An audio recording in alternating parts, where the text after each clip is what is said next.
Hola, bienvenidas y bienvenidos al curso de habilidades de investigación impartido por la maestra Sara Espinosa Islas en UNIPAC.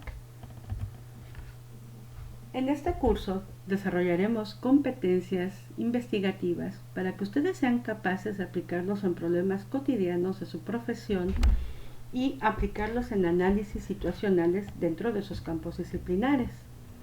Algunos momentos del curso son los siguientes. El primer paso es conocer qué es la investigación y los paradigmas que la sustentan. En un segundo momento, vamos a estar revisando algunas herramientas básicas para la búsqueda de información en sitios especializados de revistas arbitradas e indexadas en sus campos disciplinares. Por otro lado, vamos a realizar un ejercicio de sistematización de la información con base a un tema de su interés que elegirán en equipo y que vamos a integrar en una matriz de análisis básica que les proporcionaré más adelante.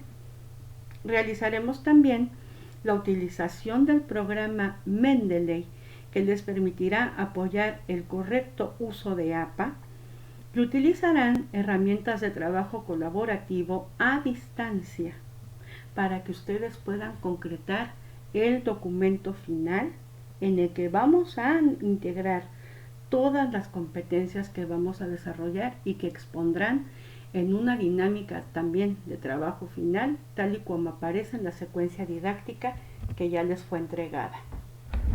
En resumen, este curso puede mirarse como un taller que tiene como finalidad instrumentar de forma didáctica las pautas generales que son necesarias para que ustedes organicen las habilidades que se requieren en la investigación, tal y como lo verán en el seminario 1 y seminario 2 posteriores a este curso. Algunos autores, como Casau en el 2001, nos habla de que debemos diferenciar dos tipos de actividades investigativas, la teórica y la empírica, las cuales son complementarias, no es que estén separadas tajantemente.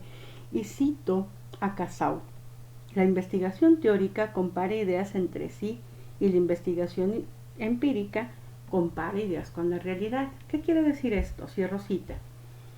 La investigación teórica compara ideas entre sí. ¿Qué quiere decir eso? Confronta autores, conceptos, a las propias corrientes teóricas y la forma en que han venido explicando una realidad o conceptos fundamentales para abordar una realidad.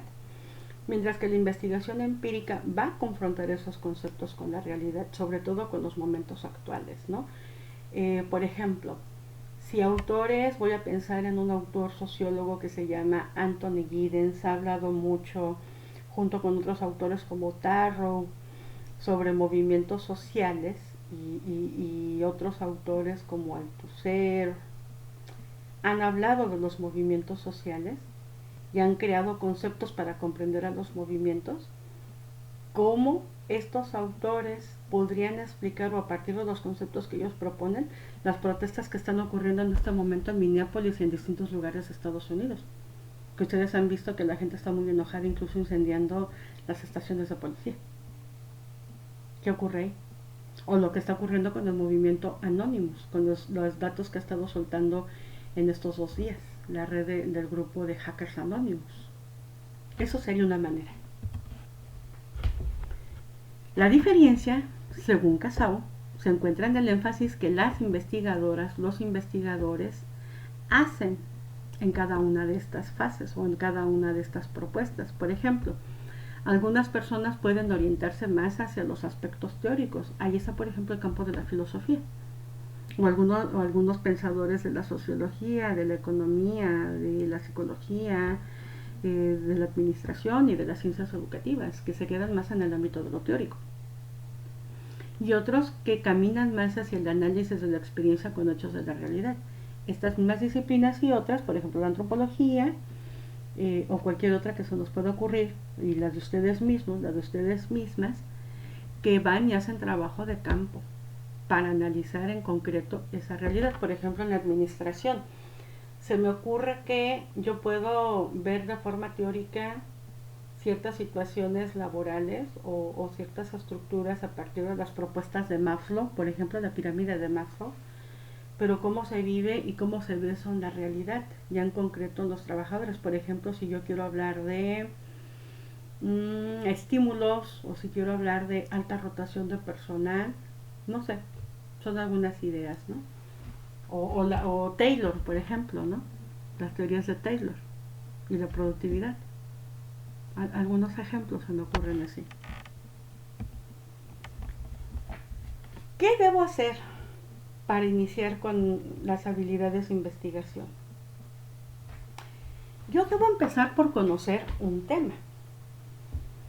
Y este tema parte de un primer acercamiento de fuentes bibliográficas de información en sitios especializados, académicos, científicos. Ojo, no puede ser cualquier sitio. No es el rincondelvago.com. No va a ser Wikipedia. No va a ser un blog. Van a ser sitios de revistas académicas arbitradas, indexadas, de la comunidad científica. Y a través de distintas referencias bibliográficas, yo voy a analizar los enfoques y metodologías que estas personas han desarrollado para sus investigaciones. ¿Ok? Entonces voy a partir de aquí. Necesito un tema de investigación, y digo tema. Aquí no voy a tratar un problema, porque en la siguiente parte sería un problema, pero eso es para el seminario 1. Yo me voy a quedar en tema. Voy a seleccionar un tema que sea relevante y pertinente a mi campo disciplinar de estudio. Si estudio administración, tiene que ser relevante para el campo de la administración. Si estudio educación, tiene que ser relevante al ámbito de la investigación educativa. Si estudio psicología, al de psicología. Y voy a analizar los antecedentes, importancia que tiene este tema y la viabilidad que existe para que yo continúe una investigación sobre ese tema. Analizo las fuentes de información, busque el tiempo que me va a llevar a realizar también el trabajo. Incluso, ¿por qué no?, empezar a tener en mente los costos económicos y recursos didácticos y herramientas que yo debo de poseer para poderle entrar o no a un proyecto de esa naturaleza. Algunos autores como Smith en el 83, Pérez Gómez en el 85 y Schulman en el 86 hablan de dos paradigmas en la investigación. Ellos se refieren a la investigación educativa, pero esto no es solamente para la investigación educativa, es para todo tipo de investigación, el cuantitativo y el cualitativo. Y también señalan un tercer paradigma que se denomina paradigma crítico, que este se puede ubicar dentro de la corriente filosófica cualitativa que adquiere relevancia en los años 80. Pero antes de esto me quiero regresar un poco. Antes del paradigma, tengo que reflexionar la relevancia de mi tema. Un tema importante en estos momentos. Bueno, si yo estudio administración,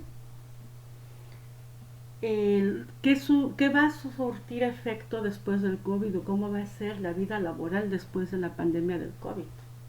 El efecto post-COVID. ¿Cómo vamos a reorganizar los centros de trabajo?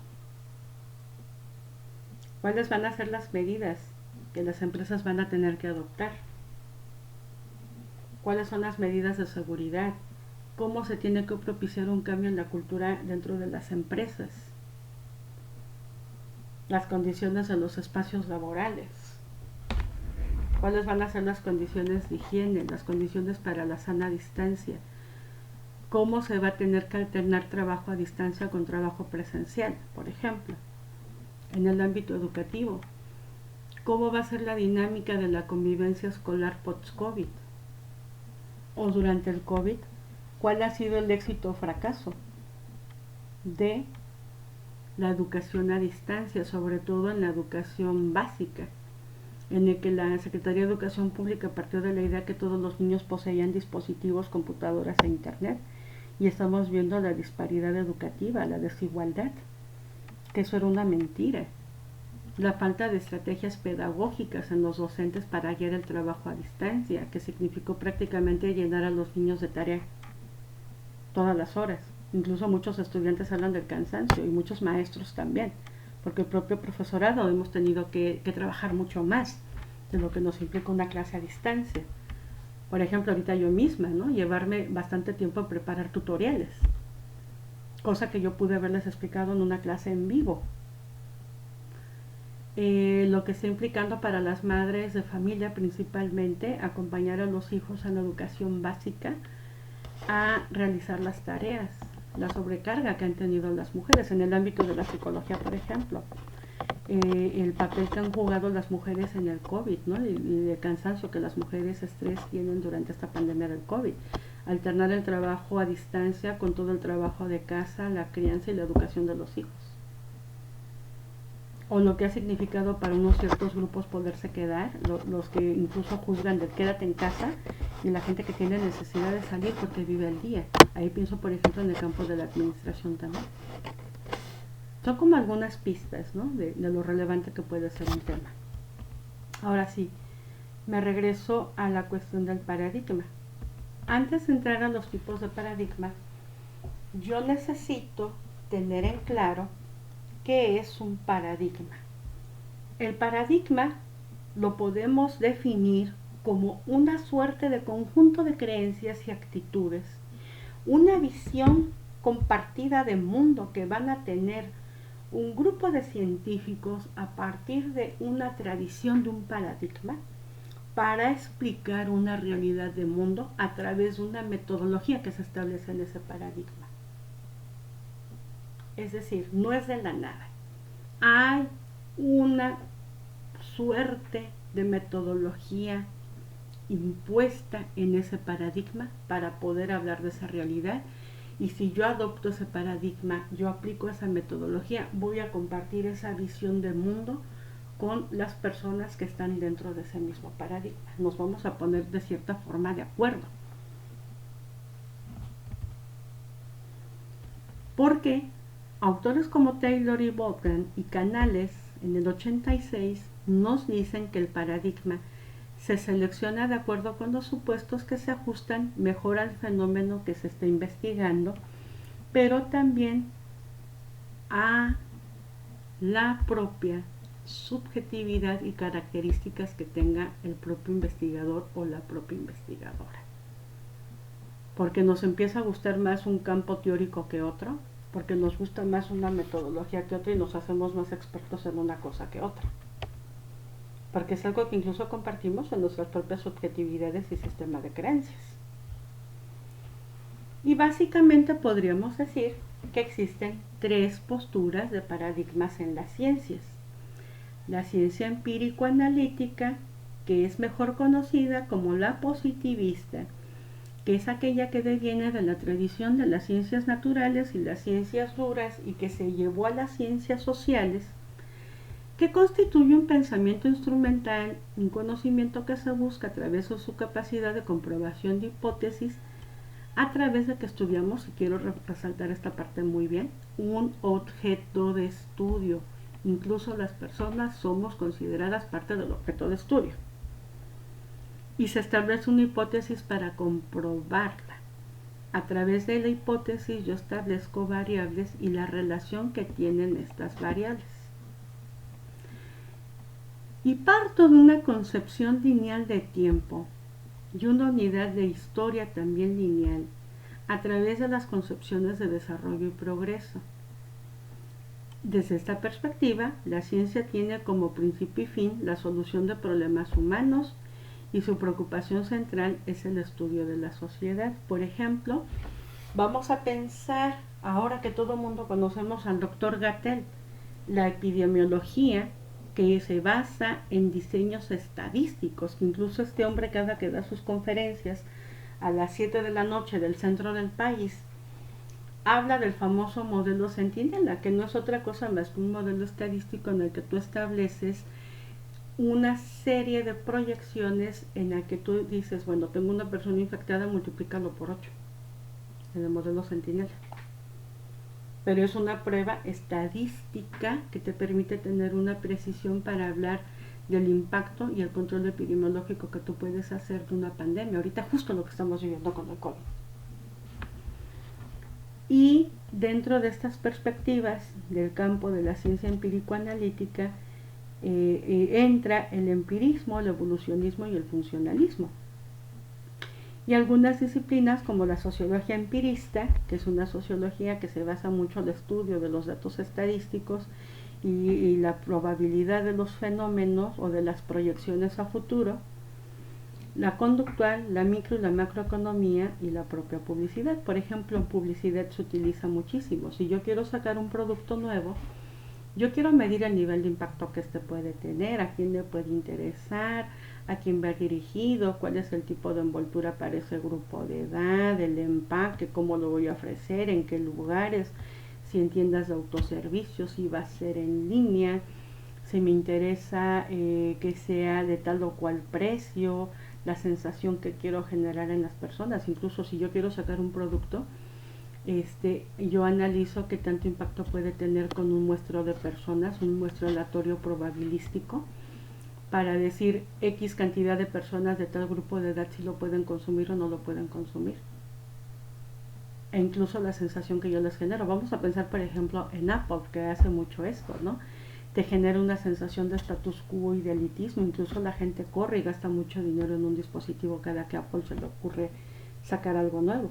Pero hay algo previo en los estudios del mercado que te dice si esto puede o no tener éxito. Y otras empresas que no son Apple hacen también ese juego, ¿no? De Apple saca un dispositivo con 2 cámaras, yo saco una con 5. Y le hago el juego y desarrollo otro software, ¿no? Por ejemplo, el sistema Android. Y empiezo a decirle a la gente, este es más barato y te hace casi las mismas monerías. Pero es la forma en la que yo hago la publicidad también. Por ejemplo, cómo se hace la publicidad para Apple y cómo se hace la publicidad a lo mejor para Huawei. Son ejemplos, ¿no? Solamente. Y aquí entran teorías como la teoría funcionalista, la teoría de las normas culturales y de las categorías sociales a través del método científico.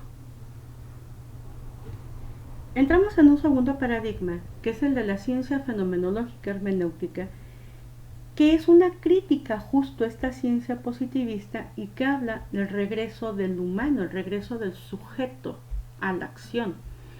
Es el regreso del ser humano a las ciencias sociales, aunque suena esto un poco irónico, en el que dejamos de ser objetos para ser sujetos, interpretar y conocer el mundo del ser humano, cómo interpretamos los humanos nuestra propia realidad, cómo la vivimos, cómo la significamos y qué hacemos en el ámbito de la vida cotidiana con las estrategias, por ejemplo, para sobrevivir o cómo explicamos el por qué estamos aquí o cómo hacemos y por qué hacemos lo que hacemos en el ámbito de la vida cotidiana. Pensemos, por ejemplo, vamos a pensar en los estudios de la religión.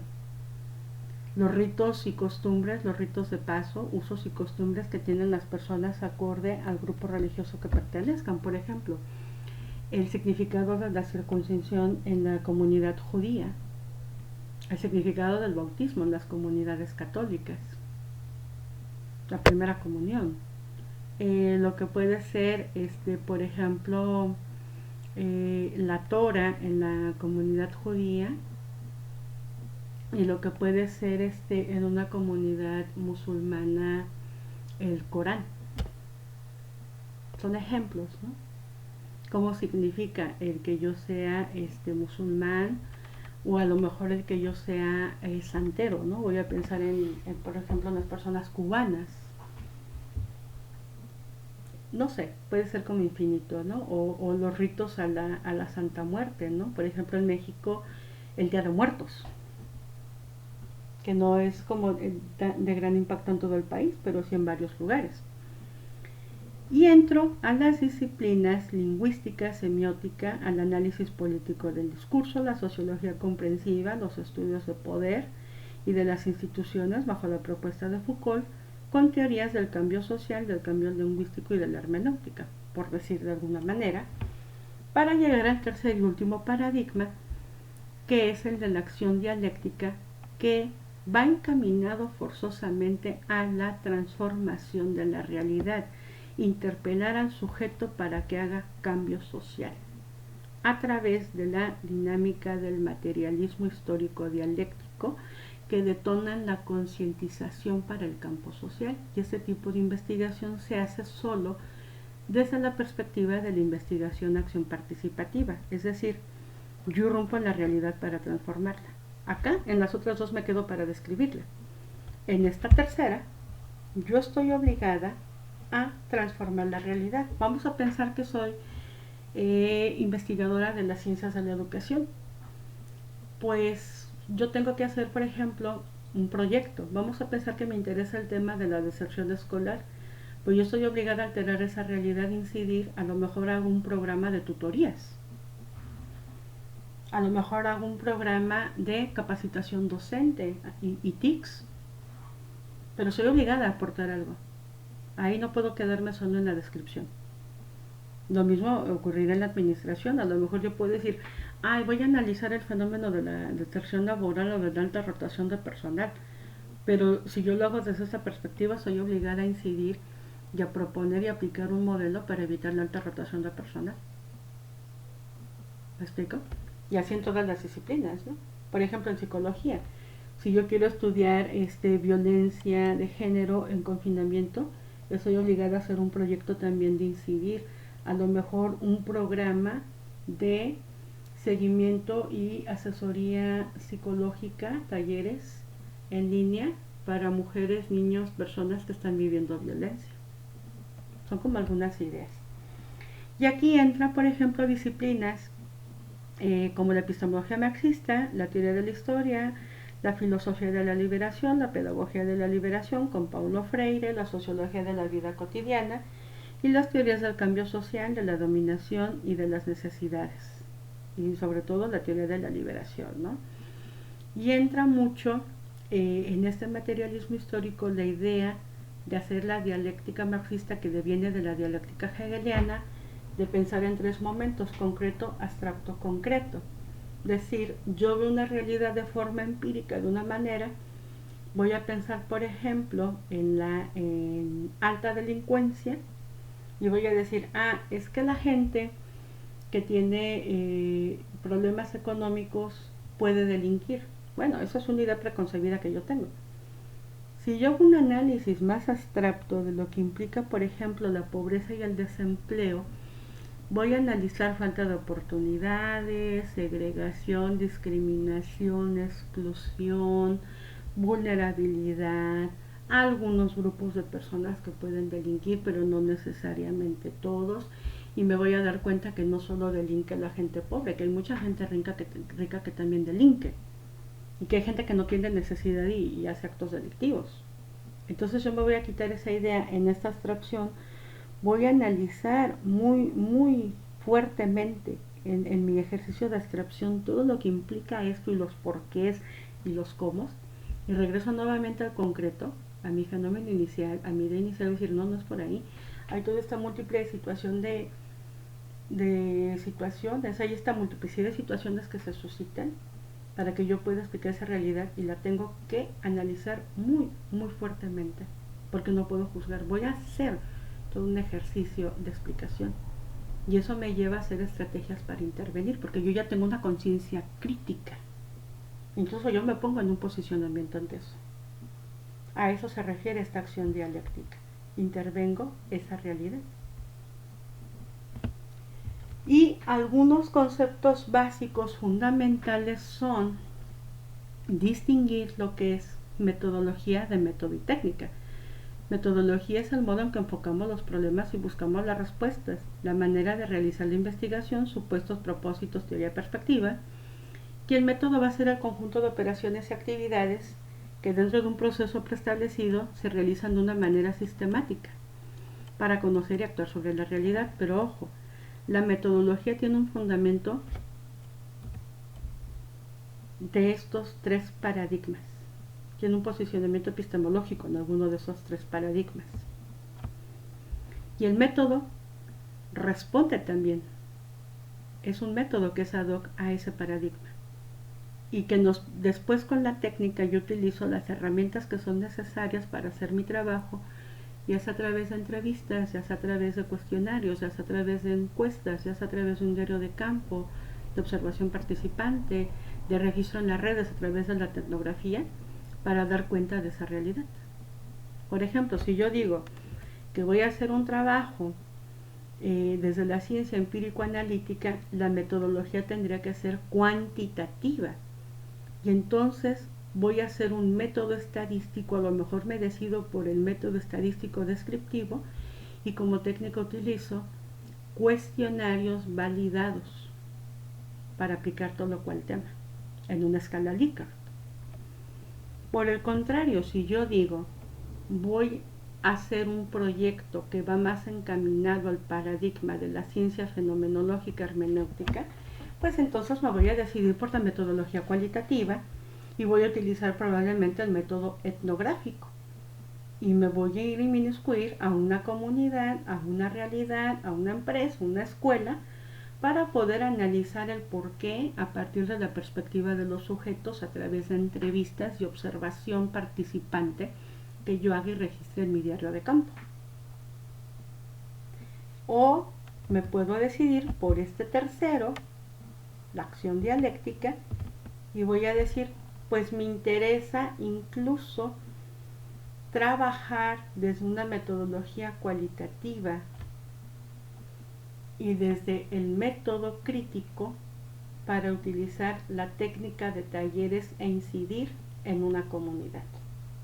Son como ejemplos que les puedo dar. Puede ser más amplio y lo iremos viendo poco a poco. Ahora, ya casi para ir finalizando con este tutorial, tomemos en cuenta entonces que existen 3 enfoques de investigación, que es el cuantitativo, que como ya lo referí, su nombre habla de cuantificar, de hacer medible. Este nos permite generalizar a través de formular y probar una hipótesis que va a ser desarrollada y comprobada de forma estadística a través de análisis y pruebas que yo ejecute para desechar o avalar mi hipótesis. El método cualitativo, que me lleva a una fuerte revisión de literatura, pero que también me lleva a usar supuestos de investigación para que yo pueda confrontarlos con la descripción de la realidad y que yo pueda comprender los modelos culturales y los patrones culturales y las idiosincrasias que existen dentro de los sujetos de estudio que a mí me interesan para comprender el porqué de las cosas dentro de su propio ambiente. Es por eso que aquí yo me vuelvo observadora participante. Y en el mixto se reserva prácticamente para investigaciones que son transdisciplinarias, donde yo parto de una hipótesis y hago un modelo estadístico, pero también parto de un supuesto cualitativo para poder comprender y ahondar más en esa realidad que yo estoy analizando. Y dejaríamos hasta aquí, porque el siguiente paso que vamos a seguir será la búsqueda de información, que les prepararé otro tutorial para ello, de cómo será este registro en sitios especializados y cómo vamos a tratar la información posteriormente en Mendeley, y a la par el trabajo con nuestra matriz de análisis. Espero que esto les sea de utilidad.